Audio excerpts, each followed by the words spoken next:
Dropped my granddaughter off at her piano lesson on a Tuesday afternoon in November, and that's when my life cracked open. It sounds ridiculous even saying it. A piano lesson, 63 years old, retired electrician from outside Portland, Oregon, and the thing that changed everything was driving a 9-year-old to her Yamaha keyboard recital prep. I hadn't planned to stop at the notary's office on the way home. I just remembered that I needed to get a document certified before the end of the month. A routine thing, a transfer of vehicle title to my buddy Earl, who was buying my old Silverado. 5 minutes, tops. That's all it was supposed to be.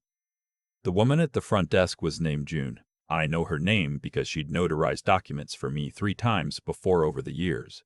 She's maybe 45, keeps a photo of a yellow Labrador on her desk, and she's always professional, but friendly in the way that people in small Oregon towns tend to be. I walked in, said hello, slid my paperwork across the counter, and she looked up at me with an expression I had never seen on her face before. Not alarm exactly. Something more careful than that. "Walter," she said quietly, and she never uses my first name. "Is your son Nathan here with you today?" I told her no. Nathan lived in Sacramento. Why would he be with me? She glanced toward the back of the office, then back at me. There was no one else in the lobby. She leaned forward slightly and lowered her voice. "Are you aware that Nathan was here last week? With a woman I assumed was your daughter-in-law. They had a power of attorney document they wanted certified. I told her I didn't have a daughter. Nathan was my only child. His wife's name was Michelle." "That's right, Michelle. She presented herself as your healthcare proxy and financial agent. The document they brought named her as your primary decision-maker in the event of your incapacitation." She paused. "I told them I couldn't certify it without your presence or a physician's affidavit confirming you were incapacitated. They were not happy about that." I stood there at the counter for a long moment. The fluorescent light above me hummed.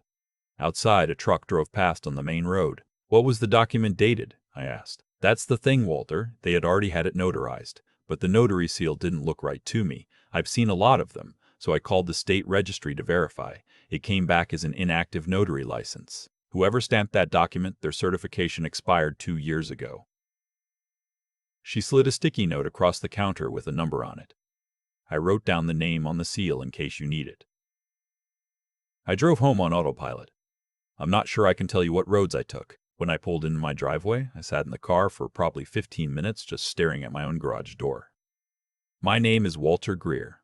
I'm 63 years old and I live in Beaverton, Oregon, in the same house I've owned since 1991. I bought it with my late wife, Connie, who passed away from ovarian cancer 6 years ago. After she died, I spent about a year in the fog that you spend in after you lose your person, the one you built everything with. And then I slowly came back to myself. I retired from electrical work 2 years ago with a pension, a decent 401k, and the equity in this house, which by now is worth just over $800,000. I also have investment accounts and Connie's life insurance payout, which I hadn't touched because I couldn't bring myself to spend money that felt like her somehow. Nathan is my son. He's 38, works in tech sales in Sacramento, and I love him. I have always loved him. He's smart and charming, and he can make any room laugh. And when he smiles a certain way, he looks exactly like Connie, and I have spent the last 6 years holding on to that. Michelle, his wife, I never fully warmed to, not because she'd done anything I could point to. Just a feeling, the kind you dismiss because you think you're being an overprotective father. She's polished and friendly in a way that always felt like a performance. But I told myself that was just her personality, that I was being unfair. They have a daughter, Mia, my granddaughter, 8 years old and the absolute light of my life. That part was real. Whatever else was happening, that little girl was not part of it. That evening I sat at my kitchen table and thought methodically. I've spent 40 years solving electrical problems. You don't just start pulling wires. You trace the circuit first. You figure out where the fault is before you touch anything. I called my friend Earl, who had actually worked as a claims investigator for an insurance company before he retired. I didn't tell him everything. I just asked him, hypothetically, what questions someone would ask if they suspected a family member was manipulating an elderly parent's finances and legal affairs. He gave me enough. That night, I went through my own paperwork for the first time in a long while. I found things I hadn't looked for. 6 months earlier, I'd signed what I thought were updated beneficiary forms for my investment accounts. Nathan had brought them to me during a visit, said my financial advisor had sent them over, and just needed my signature to update the contact information. I remembered thinking it was a lot of pages for a contact update, but I was distracted. Mia had been there, running around the backyard, and I hadn't read carefully. I had just signed. I pulled out those forms now and read every page. They weren't beneficiary update forms. They were account transfer authorization forms. My signature was there. 2 of my investment accounts, together worth about $340,000, had been partially liquidated and transferred to a joint account I did not remember opening. I called my financial institution first thing the next morning when they opened. The account representative walked me through what had happened. The joint account had been opened in my name and Nathan's name 6 months prior. Portions of my investment accounts had been transferred into it in increments, smaller amounts, nothing that triggered an automatic review flag. From that joint account, transfers had been made out to a third account I didn't recognize at all. Mr. Pete Greer, the representative said carefully, "Do you have an attorney you can call today?" I did. Her name is Patricia Ewan. She'd handled Connie's estate, and she was sharp and no nonsense, and she had once told me, when I thanked her for her work, that she considered it a personal mission to make sure people weren't taken advantage of at their most vulnerable. I called her at 9 in the morning, and she picked up on the second ring. When I explained what I'd found, there was a brief silence. "Don't touch anything," she said. "Don't confront anyone. Don't mention this to Nathan or Michelle. Can you come in this afternoon?" I was in her office by 2 o'clock. Patricia had done some preliminary research before I arrived. She pulled up property records, court filings, business registrations. She set a printed document in front of me. Nathan's name appeared on a business filing in Sacramento, a real estate investment LLC formed 11 months ago. Michelle's name was on it too. The registered agent was a name I didn't recognize. "They've been building something," Patricia said, "and based on the transfers you've described, I believe they've been using your funds as startup capital. The amounts are consistent with initial capitalization of a small investment entity." She paused. "Walter, I need to ask you directly. Have you ever agreed, in any conversation, to invest in or loan money to a business Nathan was starting?" "No, never. He had never mentioned any business to me." "Then what we're looking at is unauthorized financial exploitation of an elderly." She caught herself. "I'm sorry. Of a parent. It's a felony under Oregon law." She said elderly, and then stopped herself, and in some other situation I might have found that funny. I was 63. I still ran 3 miles on Tuesday mornings. But I understood what she meant. I was a widower with significant assets, reduced social connections since retirement, and a son who knew every detail of my financial situation because I'd trusted him with it. I drove home that evening and sat in my kitchen again. This time, I didn't feel numb. I felt something colder and more focused than numb. I felt the specific kind of anger that comes not from being hurt, but from understanding exactly how you were hurt, the shape of it, the planning behind it. Nathan had visited 4 times in the past year. Every visit, I now realized, had included some small paperwork task. A signature here, a form there. Things he framed as administrative help, as the responsible son taking care of his aging father's affairs. I had been grateful. I had told people he was a good son. Connie would have known. She always read everything before she signed anything. She used to joke that it drove me crazy how long she took. I thought about that and had to look out the window for a little while. Over the next 2 weeks, working with Patricia and with a forensic accountant she brought in, I pieced together what had happened. Nathan and Michelle were in serious financial trouble, had been for over 2 years. The tech sales job that sounded impressive paid less than I'd assumed and had a brutal commission structure. They had taken on significant debt, including a second mortgage on their Sacramento home and 2 personal loans. They'd invested in a friend's restaurant that had failed. They owed the IRS back taxes from a year where Nathan had underpaid significantly. The LLC they'd formed was real, but it had no operating capital of its own. They'd been moving my money into it, apparently planning to use it for a real estate flip they believed would pay everything off. The notary visit, the failed one, the one where June had caught the irregular seal and stopped the process, that had been the next step. Once they had the POA established, they would have had legal authority to act on my behalf without my knowledge or presence. The vehicle title transfer that had brought me into June's office that Tuesday had been luck. Pure, accidental luck. I went through my kitchen cabinets one afternoon and found a sealed box of protein powder that Nathan had brought on his last visit. Said he'd read about it helping with joint pain, that he wanted his dad to stay healthy. I set it on the counter and stared at it for a long time. Then I put it in a bag and drove it to Patricia's office without explaining why.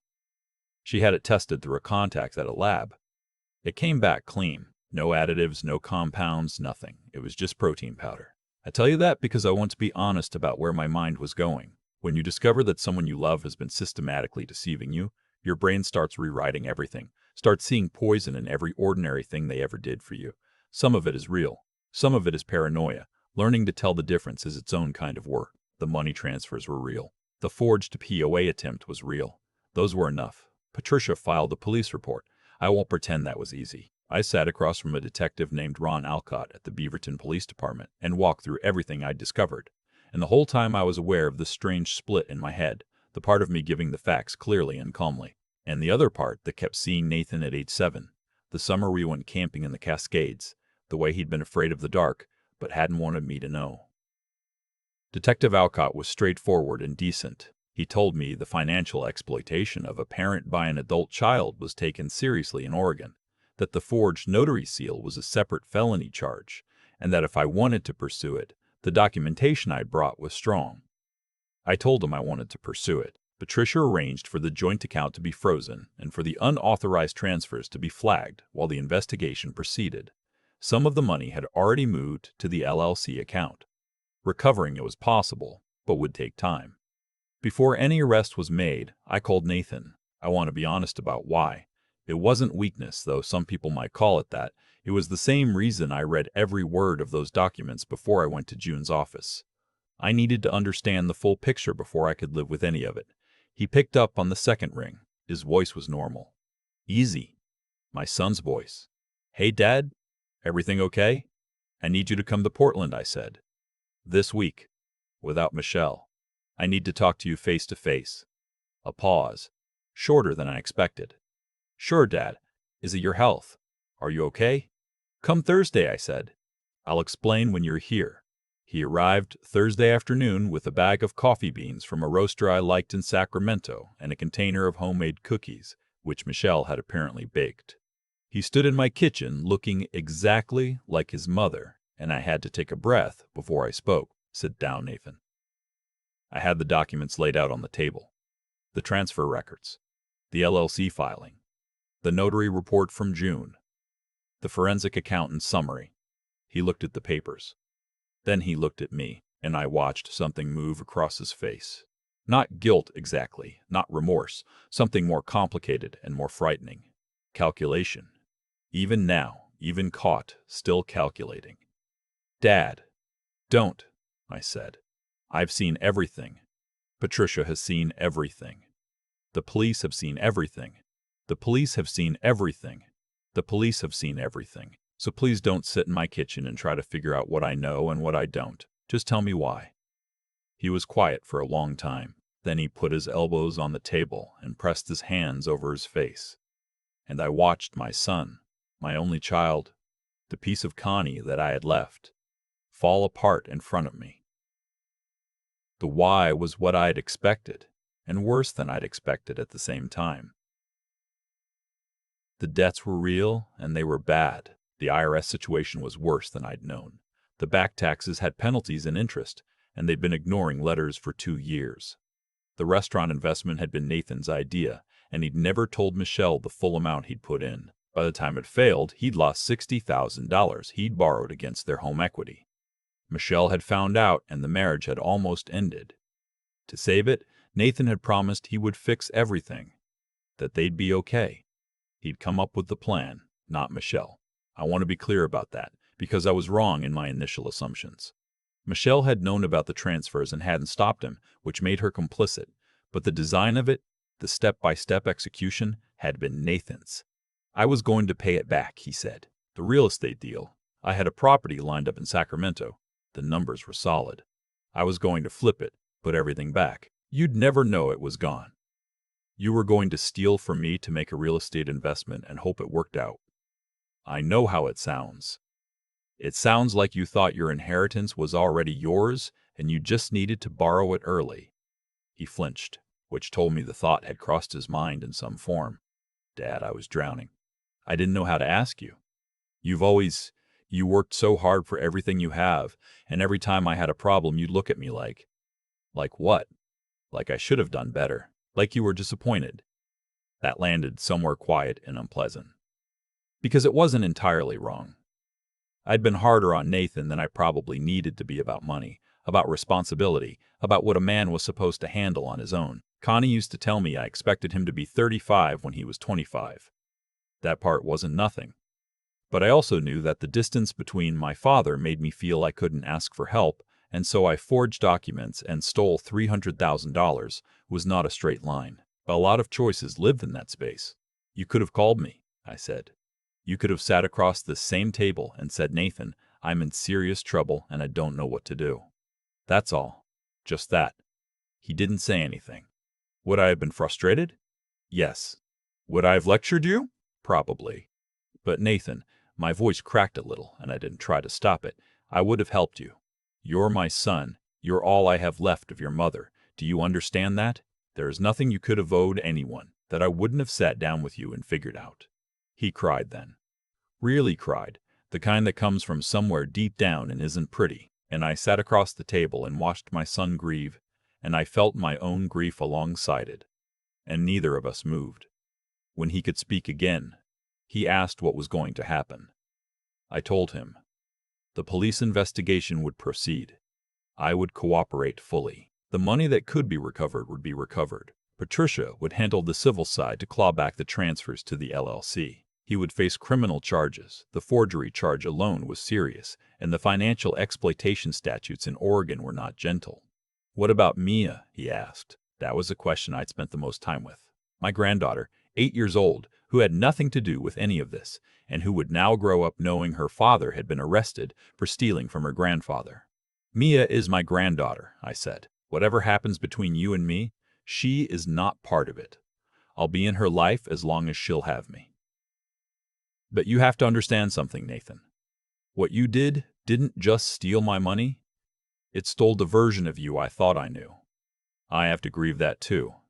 He nodded. He looked smaller than I'd ever seen him. I walked him to the door. He paused on the porch. "The coffee beans," he said, gesturing vaguely back toward the kitchen. I just bought them because you like them." "I know," I said. And I did know. That part was real. Some things were real, and some things weren't. And part of being his father was holding both of those things at once. I closed the door. The arrest came 3 weeks later. Nathan cooperated with the investigation, which Patricia said might help his case at sentencing. Michelle was charged as an accessory for her role in the transfers. They both hired attorneys. The case is ongoing as I write this. The money, most of it, is being recovered through civil action against the LLC. Not all of it. Some had already been spent, but most of it. Patricia is good. June, the notary, gave a formal statement to the detective. She came to it without being asked. Called the police department herself after she saw a local news brief about the case. I drove over to her office to thank her personally. She waved it off. Same way you'd wave off a compliment about something you considered basic decency. "I just knew something was wrong," she said. "That's all." "That's everything," I told her. "I have since changed my will. June's not in it. That would be strange, and she'd probably refuse anyway. But I made a substantial donation in Connie's name to the Oregon Legal Aid Office that provides free estate planning services to seniors who can't afford an attorney. Because the thing I keep coming back to is how many people don't have a Patricia Ewan, don't have an Earl to call, don't have decades of reading their own documents that made a forged notary seal feel slightly off to someone who knew what to look for. The machinery of what Nathan tried to do was not complicated. It worked on the assumption that I wouldn't notice. And for a long time, I didn't. Mia had her piano recital in December. She played a simplified version of a Chopin nocturne, and she was slightly off-tempo. And she didn't care at all. Just grinned at the audience from the bench like performing was the greatest thing in the world. I sat in the third row and clapped the loudest. On the drive home, she asked me if Daddy was coming to Christmas. I told her I wasn't sure about Christmas this year. that things were a little complicated with the adults, but that none of it was her fault, and none of it changed how much I loved her. She thought about that for a minute and then said, "Grandpa, you always smell like coffee." "That's a good thing," I said. "Yeah," she said. "I think so too. I don't know what happens next with Nathan. I don't know if prison changes people or just marks them. I don't know if he'll come out the other side of this. A person who can look his daughter in the eye and explain what he did and mean the apology. I hope so. For Mia's sake, more than mine. I genuinely hope so. What I know is this. The people who love you and the people who need something from you can be the same person. That overlap doesn't make either thing less true. But it means you have to pay attention, not with suspicion, not with a ledger of who owes what to whom, but with the same clear eyes you'd bring to any problem worth solving. Read the documents. Ask the questions. Notice when something feels off, even if you can't name why. And if someone you barely know pulls you aside in a professional office and says there's something you need to know. Listen. Listen carefully. Because that moment, that small, unremarkable interruption in an ordinary Tuesday, might be the one that changes everything. If you've had a moment like that, where a stranger or a near stranger stepped in and changed the course of something, I'd really like to hear about it in the comments. And if this story found you at a time when you're navigating something similar with your own family, I hope it helped you feel a little less alone. Because this happens more than anyone talks about, and talking about it matters. Take care of yourselves out there. I've thought a lot about cause and effect since all of this happened. Not in any grand philosophical way, just the ordinary practical kind. The way one thing leads to another, and how the chain only becomes visible once you're standing at the far end of it, looking back. I dropped my granddaughter off at piano lessons. That's where this started. If Mia's recital hadn't been that week, I wouldn't have been driving in that direction. If I hadn't been driving that direction, I never would have remembered the truck title. If I hadn't remembered the truck title, I wouldn't have walked into June's office that Tuesday afternoon. And if I hadn't walked into June's office, I would have sat in my house for another 6 months while the walls closed in, without ever knowing the walls were moving. There's something clarifying about that chain when you follow it all the way back. Not comforting exactly, but clarifying. The small, honest choices that June made, not certifying a document that looked wrong, keeping a note of the name on the seal, saying something to me when she didn't have to. Those choices had a weight to them that she probably didn't fully understand in the moment. She just did the right thing because doing the wrong thing wasn't something she was built for. That's not heroism. That's character. And character, I've learned, is what holds when everything else is falling apart. Nathan made a different chain. I can trace that one too, now that I've had time to sit with it. Small rationalizations, each one making the next one easier. He told himself the money was eventually going to be his anyway. He told himself the real estate deal was a sure thing. He told himself I'd never notice, or that if I did, it would be after the fact and fixable. Every step away from honesty made the next step feel smaller than it was. That's how it works. Not one dramatic decision to become someone you're not, just a series of smaller ones, each of which you've already talked yourself into before you've consciously made it. I think about the version of Nathan who could have just called me. I think about that conversation that never happened. Him sitting in my kitchen, telling me the truth about the IRS, about the restaurant, about how scared he was. It would have been hard. I would have been frustrated. I was harder on him than I probably needed to be his whole life about self-reliance, about handling your own problems, about what a man was supposed to manage without asking for help. That's on me. I carry that. But here's what I know about moral intelligence. It isn't about being perfect. It's about knowing when you've reached the edge of what you can handle alone and having the courage to say so before you cross a line you can't come back from. The willingness to be seen as struggling is not weakness, choosing fraud over vulnerability. That's the real weakness dressed up as a solution. And resilience, I used to think I knew what that word meant.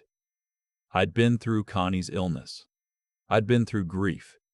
I thought I understood hard things. What I didn't understand is that resilience isn't just about surviving loss.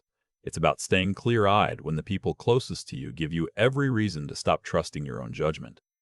It's about not letting betrayal make you bitter or paranoid or smaller than you were. It's about sitting in the third row of a piano recital 3 months after your son's arrest and clapping the loudest when your granddaughter grins from the bench, slightly off-tempo, not caring at all. Mia didn't do anything wrong. She's 8 years old, and she loves Chopin, and she thinks I smell like coffee. That's the thing I'm building toward now. Not forgiveness, not yet, maybe not ever in the way people mean when they say the word easily.